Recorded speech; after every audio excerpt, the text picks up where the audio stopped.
Hey guys, Adam from Equipped to Endure. So continuing in that training with your kids series of videos that I'm starting on doing, I have here my oldest daughter's little training bushcraft kit that I'm throwing together. And I'm going to go through everything that's in there.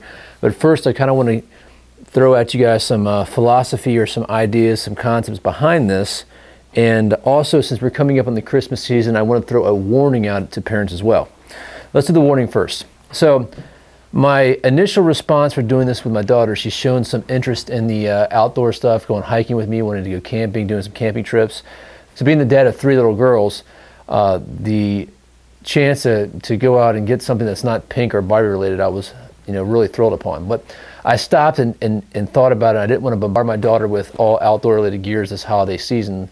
I wanted to get her a couple of key little items, and I'll talk about that later in the video, and get her some normal stuff, just have a little bit of a rarity to the things that I gave her. I think she'll appreciate it a little bit more, and then she has other stuff to look forward to. I felt like if I went out and I just bought her everything that she would need for her camping adventures and kits, then she really didn't have anything to look forward to ever again as she went out there and used it. And if she went out there and had a bad time once, I thought that would kind of turn her off to the whole thing. So I'm kind of spoon feeding her outdoor experiences and the gear that I'm getting her on some different levels, with some older type stuff and some newer type stuff, just so she's more, prepared to look forward to things.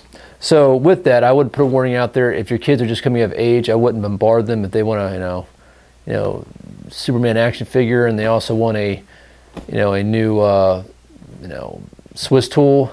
Maybe get them a little bit of column A, a little bit of column B. Don't get them the Swiss tool and the backpack and everything else, and then they don't have the Superman action figure to go out there and play with their friends with. I don't know. Just putting it out there, guys, something to think about before you jump in, because I almost went just crazy and just bought my daughter everything that she needed to do for a kit. And then I realized, well, hey, I'm really buying that for me because I like to build kits. And so let's give her a chance to kind of find her style of thing and see what she likes and what she doesn't like, because some stuff she might not need until a little bit later down the years. With that said, the next thing is the philosophy of this kit. You guys have seen this. I think this is a finished gas mask bag. I bought this with Bobby Plude a number of years ago. I think about 2 years ago when we did a surplus kit video for under $100. Then this bag stayed with me for a while. We use it for some classes that we have. In some of our classes, we do practical exercises where people are handed kits. They don't know the contents in. It's different.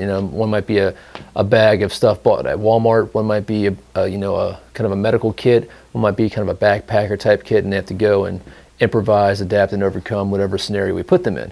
So this bag did the circuit for that for a while. Then during one of my visits, Robbie was making his new EDC, saw this, wanted to dump the current pack that he had, and I gave him another pack that didn't work out. So he used this for a number of months until this wasn't working out, and he's finally got a new bag that's working out pretty well for him.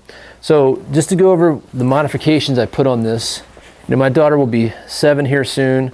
She's very petite, just kind of a string bean. She's getting pretty tall, but she didn't need much in reference to straps to wear this thing. I wanted this to be light enough where she could carry it for a good amount of time without it causing her any problems. Also light enough that if she could not carry it because she was too fatigued, I could throw it on my pack or somehow fasten it to my pack, and it wouldn't be that much of a burden for me. And I think I've reached that with the weight of this. You guys can see I've kind of put some Gorilla tape on here to shorten the straps a little bit so it fits her. So this can go around one shoulder and this can go around her waist, so it kind of carries on her hip. And I put a pad on here from a Max Edition bag that I had a while back.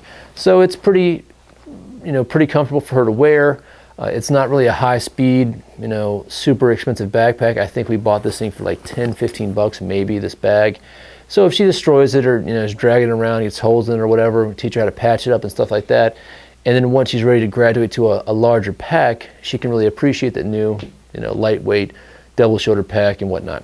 So most of the stuff we do now is we don't do any long distance hiking or anything like that. We'll go around to a national park or a preserve or something that's kind of a loop.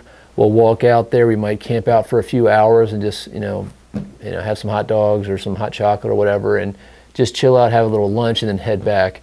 But I have stuff in here that I want her to start training with, and that's going to be the next phase of her education, is actually going out there and building some shelters and stuff. So this kit went very shelter heavy. We do have a jet stream whistle from Universal Survival Technologies on the exterior. She can actually have this strap on her, pick this up, and you know, blow this whistle if need be, so it's always there for her. And she wears this, I believe, like this over her right shoulder across on her left side, so she can always get that there. And also there's buckles here that she can take off if need be to get out of this if she gets tangled up. So we talked about that as well. So the bag is split up in a couple different areas. You have one large pocket on the inside with a divider that goes about halfway up.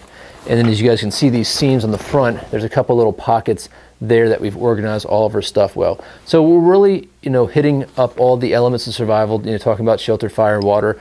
We're not really discussing food in this kit. There's no answers to food in this kit. I'm gonna be carrying the food. Or if Ace, you know, he's with us out there, he's our little beast of burden. Sometimes I have food packs and his stuff as well. So throwing down some MREs or some extra calories on there probably is not a bad idea. As of right now, we haven't added anything else to this. I want to see where we're at with this before I add any more weight. There might be some things that I take out of here, or I might, you know, do some swap out of stuff to get some lighter weight stuff. So the retention of the bag is one of the largest problems, though. Just these little buttons right there that basically spring tension right here over the shape of this little button. So it can pop open pretty easily, but she's been taught to keep, you know, mindful of her gear and make sure that everything's snapped and secure. So let's go ahead and pop it open. And like I said before, we've gone really shelter heavy in this bag. And the first thing I have here is one of the SOL's utility blankets. Now these items go for about 20, 25 bucks, so relatively inexpensive. They're really durable, thick material. Let me go ahead and pop this out to show you guys. Comes in a Ziploc bag that you can reuse. But this is going to be a little bit more durable than your average space blanket. It's got grommets built into it, and you guys can see the thickness of the foil here. So, you know, laying this as a ground pad, laying this as a kind of a little A-frame that he's got set up. Very light, weighs about 11 ounces. So it's not very heavy. It does have reinforced grommets. It's actually got 6 grommets. You guys can see how this guy's got it set up on the package. So this is something that we're going to go out there and test out with and show her some different setups on how to make a little lean-to with this. You know, use this as a ground cloth, as I said before. There's a lot of redundancy in this pack when it comes to shelter, but I wanted that. I did that for a reason. I wanted her to try to learn some different shelter types, see what works for her the best. And, you know, if there's any damage or anything, she has some backups with her shelter. So that's her main, you know, piece of shelter. I believe this thing is 6 times stronger than the competitors. The footprint on this, I'm not too sure. I think it's like a 7x5. Is that right? Maybe not that big. I'm sorry, 5x7. It's a 5x7. So 22, 21 bucks, not bad. The next thing I have is one of these tube tents. We talked about these before. I just want some highly visible surface area material in here. These can be a hazard. Of course, this is like a giant open-ended trash bag. So, you know, I do want to be careful with this and go through some training with this with her. But, you know, one thing we talk about if she ever gets lost and can't find her way is to shelter in place. You know, start pulling your stuff out and hanging some orange up so people can find you, high visibility, and just staying warm until somebody comes and gets you. We don't want her to get more lost, and we talked about that in previous videos where kids start to wander. And, well, actually, to tell you the truth, grown-ups wander more than kids. Most kids will shelter in place automatically. They just get scared and they hunker down someplace and find a warm little cubby, and it's adults who are telling themselves, oh, I'm not lost, I'm not lost. Once around the next bend, I'll realize where I'm at, or the next cell, I'll realize where I'm at, and they go in and out of grids that have already been searched and stuff like that and go way off track. It makes it a lot harder to find them. So tube tent, we've talked about these before. This is 8 feet long, rugged 2.5 mil polyurethane. It does have some cordage included with it. You know, this isn't going to be much, but it's going to be better than nothing. It's lightweight. It's you can do a lot of different things with this, even waterproofing a kind of debris type shelter. And we've talked about that stuff before, and that's one thing we might do with this. Now, be prepared, guys, when you go out, and I can't recall exactly how much this thing is, probably around the $10, $15 mark. Once you use this thing, it's going to tear and rip, and you're going to have to throw it away and get a new one. So this is definitely kind of a one-use type thing. You might be able to get, you know, additional use if you go out there and real careful when you're training, you know. But you want to give your the person you're teaching an opportunity to use this stuff. And you know, my daughter's life is very easily worth me going out and buying another one of these. I mean, it's not even a second thought. So when you go out and destroy this, I've had a couple of these. When you go out and destroy this, throw it away and get her a new one. It's not going to be a big deal. So I threw one of those in there for her. I do have a platypus, you know, 1.8 liter bag. I've had a lot of these for years. They're very small, they're compact. Once she's able to purify water, I don't really have any big purification kit in here for her, but I do have a cup in here that she can use. But when she's able to purify water, to store water if need be, this is something that's gone in and out of this kit just because I don't know if it doesn't weigh very much, it doesn't take up that much room, but at this part of her development, I don't think it's that important because there's a lot of skill sets involved with, you know, carrying, purifying, and or sterilizing water and carrying it. So over here I have an anodized aluminum cup. This is a smaller cup that fits very well in this bag. You know, she can use this to boil water, you know, cook her hot chocolate in. We've made meals and she's eaten out of this. So one other thing that needs to go in this kit is her titanium spoon that's actually in the dishwasher because we used that a while back. One of these SOL Escape Bivvies. Very happy with this product. This is probably the most expensive item in this bag. This thing goes for about 50 bucks. There is a green version and there is a high vis orange version. We've already used this a couple times and put it back in this case pretty successfully. This is the one with the zipper. It has a footprint in there as well, so you can get your boots in there.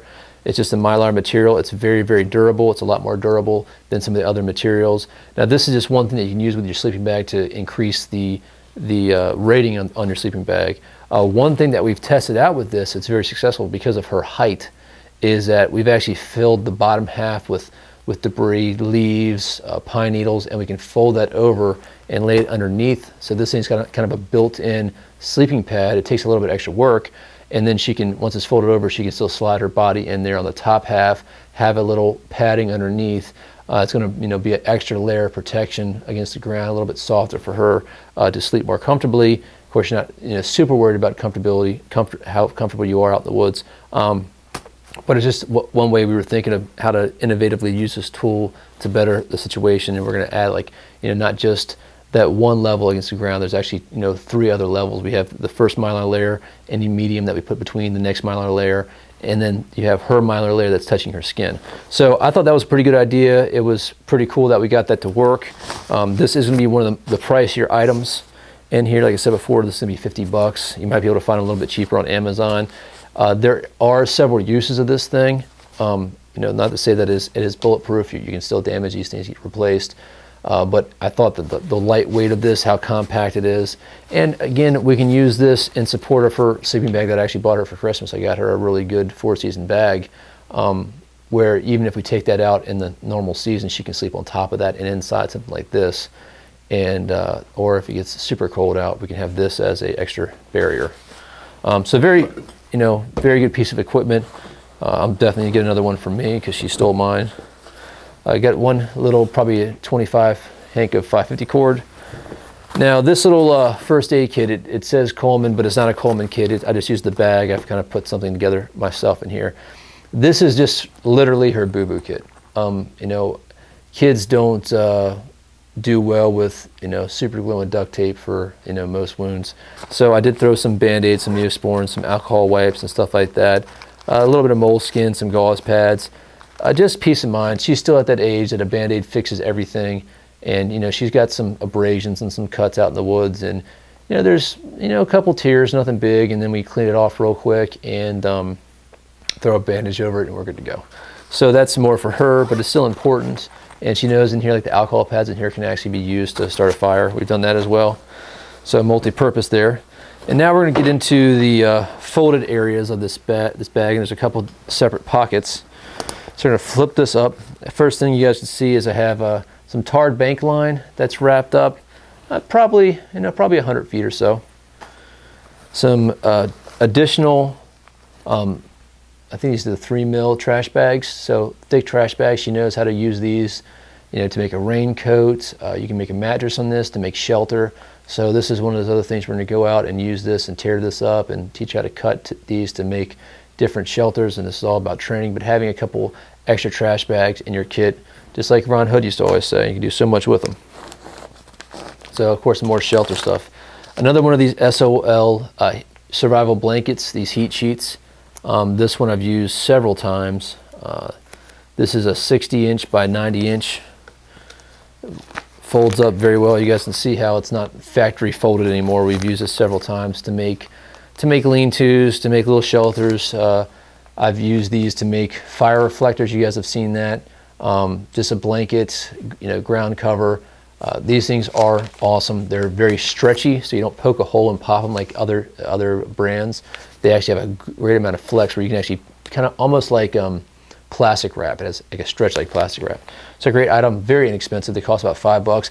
These are one of those items, I don't know why not everybody has one of these in their kit. There's no reason not to have this in your kit.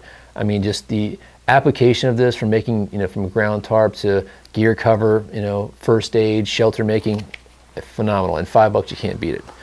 I do throw a couple different fire making things in here for her for practice.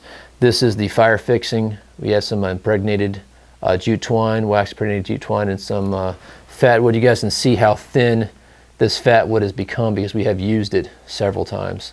So this is always fun to make our fires with. I did throw about 8 tent stakes in here. These are little DAC aluminum tent stakes. They collapse upon each other to stack them up. I've seen some people wrap some quarters around these to keep them a little bit neat. I haven't done that. They slide down here pretty perfect. No issue there.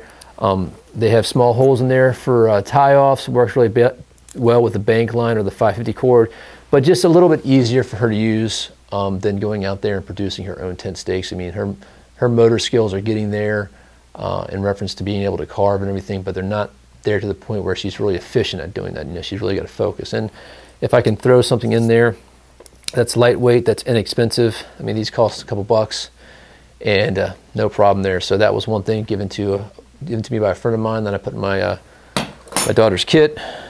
Let's see what else I have in here. I have some of the live fire. I really love this stuff, guys. The reason being is not only is it a great way to start a fire and control for kids, especially because I can teach her how to take a match and light this on fire and then move this around her fire until her fire builds up, which is awesome. And then she can just simply snuff it out. It's no big deal, and continue to use it. Also use it as a little lamp if it's dark and she wants a little bit of light, and then put it out before she goes to bed. So very cool things. These are, I think these are 10, 12 bucks a piece. I can't remember the exact price of them, but they're very well worth it. And like this, it'll burn for 30 minutes. So you can imagine if you're controlling the flame a little bit by a little bit, I mean, how long that will burn for. I mean, you get hours of burn time out of these, and they're pretty inexpensive. They have one that's actually about a third of the size now too, called the Sport. So some storm matches in one of these very inexpensive waterproof cases. Not that it matters. The waterproof qualities for this is just mainly for the red phosphorus board. This does have a ferro rod at the bottom of it as well for sparks. But these storm matches, you guys have seen me do videos with these before. An awesome, awesome item. A lot of people hate on matches. I don't know why. This guy will burn underwater. You can strike this, submerge underwater, come back up, and it'll produce a flame again. So awesome item. She's got a few in here. We've been testing. I probably need to get her some more. It looks like she's only got about 10 left. So great item. I did throw in here just a normal Bic lighter, purple. She likes purple. So it's plenty of fuel, more of the transparent, so I can see how much fuel it has in there. I also have a blast match in here for her. Now, I do like the Strike Force better than the blast match. I've talked about that before. I just think that you don't use all of the rod. It only goes in this much. So the striker, you got a good, half an inch of rod that's unused. You can use, your normal ferro steel with this as well. Spring loaded. I have had reports of people having some damage to their springs, especially the knockoff ones. The Ultimate Survival Technology ones are made a little bit better, but there's a lot of Chinese knockoffs nowadays. And I know this is marketed as a one-hand fire starting item because you can press down with one hand and push down. The one thing I've noticed, and I have used this out in the field before, is really cold with gloves on, you're going to lose some of your fine motor skills to make this a lot more difficult than you think and not be able to get that strike on there. So I have had some, some failures with this. in regards to that. It just doesn't work as well as one-handed in those type of situations. But with that said, this is a lot less intimidating for her to have her knife and being striking this thing, because she can just push it down the material with one hand. She has had some issues with applying enough pressure on this to make a big spark. So we're still working with this, but she has some other fire starting type of pieces of equipment. So this is just what I want to throw in there with her, and she can start, you know, working with that. And this thing as well, very hard to get it out one-handed, to get it open one-handed. You still need two hands to unlock this thing, in my experience. And maybe there's a technique I'm not using. But it does have a lanyard, so you can throw this on a piece of cordage or something as well, so you don't lose it. There is a bright orange one that I'd prefer to get her for this kit, and if I purchase a new one, that's exactly the one I'll be getting. And then last but not least, there's a smaller pocket in this middle pocket, and I have a little signal mirror for her. Over here, I have one pocket right here, fits a small knife perfectly for. This is a Blind Horse Knives Snap Nap. This is the Tiger Napper. One of my favorite early knives from them. It's very simple, very elegant. It fits her hand very well. Like I said before, she's very petite. 01 tool steel, hollow ground. Little blade, I think it's about 2.5 inches. It does have a squared off tip right here for striking a fire steel without a problem. So there's some bonuses with that as well. Now, since Blind Horse has recently separated, this has almost become kind of like a collector's item. So I probably will be taking this back from her and getting her something else, because I'm not going to be able to get another one of these. And this is one of my favorite knives.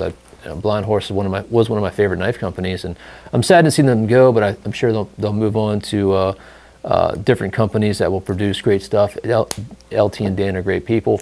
But for right now, this is a great little knife for her. I think it's a great little youth knife. I have some other ones in mind, but I wanted to get her a fixed blade instead of a folder with a nice sheath. I just thought that'd be safer than her trying to open and fold the mechanism for the folder. And last but not least, I have another hank of 550 cord here. You know, she had some extra cordage options. So all things considered, you know, there is some money in this kit. I mean, we have a couple $50 items. You know, I think this is a $40 knife. We have a $50 escape bivvy. You know, a couple bucks here, a couple bucks there. 20 bucks on the tarp, probably 15 bucks on the tube tent. So we probably got a little over, you know, probably 130, 140 bucks into this kit. And I'm not saying anybody needs to go out there and spend 140 bucks on their kid's kit right away, but these are some items that I already had paid for. I didn't have to go out and spend incredible amount of money to get this kit together for my kid. But I believe that this is a great start for her. And not only is she going to be able to use all these items for a number of years, I think it's going to teach her some discipline about her gear, how to take care of her gear, and she's going to appreciate when she purchases her own gear. That's one thing that my wife and I really try to do with my daughter. You know, she'll have a certain time frame when she saves up her money, and we'll kind of go in with her on buying her things, but there's a certain percentage of the item that she has to pay with her own money that she saves up for birthday presents. You know, when grandma comes and gives her some money, or, you know, Uncle Neil comes and gives her some money, that's, you know, we gotta save that money up and invest in it wisely for the stuff that we want. So I think probably in a year or so, she's got a birthday coming up early next year, and she's got some, so I'm sure she'll get some gifts in regards to that and some cash. And then if she wants to go out and buy something a little bit more high speed, low drag, she can. But we're going to take the time and, you know, deal with these kind of low-tech items first, so she has an appreciation for them. It gives her a little gear discipline, not, you know, going out there losing her gear, and at the same time giving her something to look forward to in the future. So that's kind of the philosophy behind a lot of this. Like I said before, where did this other 550 cord go? And as you guys can see, I can throw this together pretty quickly. Now, I can't recall the weight of this, but we tried a bunch of different variants of this. We actually tried even putting a canteen in here. It was a little too heavy once we filled it up with water. So unfortunately, Daddy's going to have to carry, Daddy's going to have to be the beast of burden for some of that stuff. And, you know, with that said, you know, your kids don't need to carry everything their first outing. They can have a little help from you. You don't want to make it a situation where it's not fun. But I think she looks very forward to going out there and using her pack And also, you know, the responsibility of having this kid is something that she's very proud of and very eager, and she pretty much wore this around the house for probably 2 or 3 days before I said, no, give me that. You don't need to be playing with that. I don't want your younger sisters getting into it. So guys, that's the kit. I'll probably have some changes to this. If you guys have any ideas, or some of your older parents out there who've got kids older than mine who've, you know, kind of taken the same journey before me, if you have any insight or information you can offer me or the public, I really appreciate that. Very happy with this. She's very excited.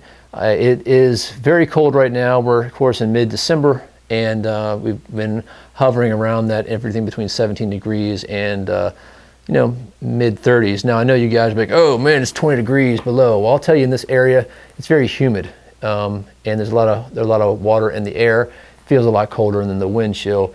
So you know, don't knock it until you try it. Every area is a little bit different. We don't have that nice dry heat and dry cold around here. So we will be going out as soon as the weather permits, and we have a couple days here. If it gets up into the 40s, we'll definitely go out for a trip. And we actually have been looking into getting her some thermals. The one problem I've had is finding a good pair of gloves that aren't just like fuzzy, you know, kid gloves, like some gloves out there that she can go out there and not destroy and ruin, that can keep her hands warm. That's gonna be the most difficult piece of equipment to find. So guys, that's pretty much it. Hope you like this series. I'm sure I'll have some more on this series of training with your kids and getting them out there to enjoy the outdoors, and it's just such a benefit for them. Just an amazing thing, and I really look forward to it. It's one of the best things about fatherhood right now, and I can't express that enough. So if you guys have any comments or suggestions, please leave them below. Also, make sure you guys like this video and subscribe. That helps us out. And check out the website at equiptoendure.com. Membership is free. A lot of great stuff on there, and a great community that we're creating on there for idea